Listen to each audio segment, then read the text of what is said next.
lugar na ito. Ang kakaibang nilalang na tila isang naglalaro at nakikipaghabulan sa mga bisitang dumarayo sa kanilang lugar.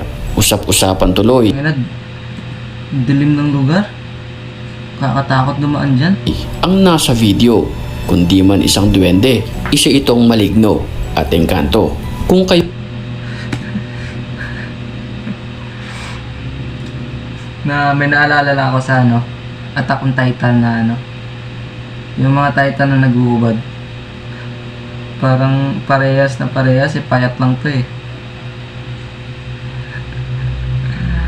Baka tumatay lang tapos lang, parang natakot lang na ma-reveal, kumbaga.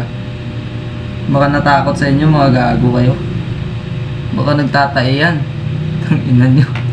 ang tatanungin, ano kaya ang nilalang na ito? Pwede mong i-comment ang iyong opinion sa baba sa comment section. Pero bago yan, dapat sa puntong ito ay nakasubscribe ka na sa ating channel para makakasama ka sa susunod nating kwentuhan at mapapanood mo pa ang mga video ng mga gaya nito.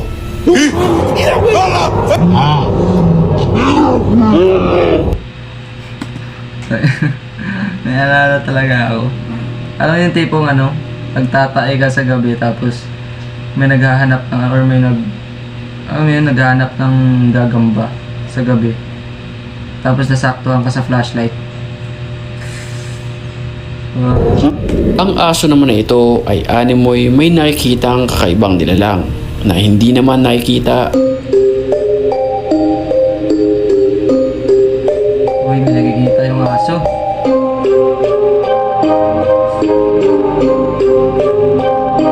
Alam ko totoo ito eh.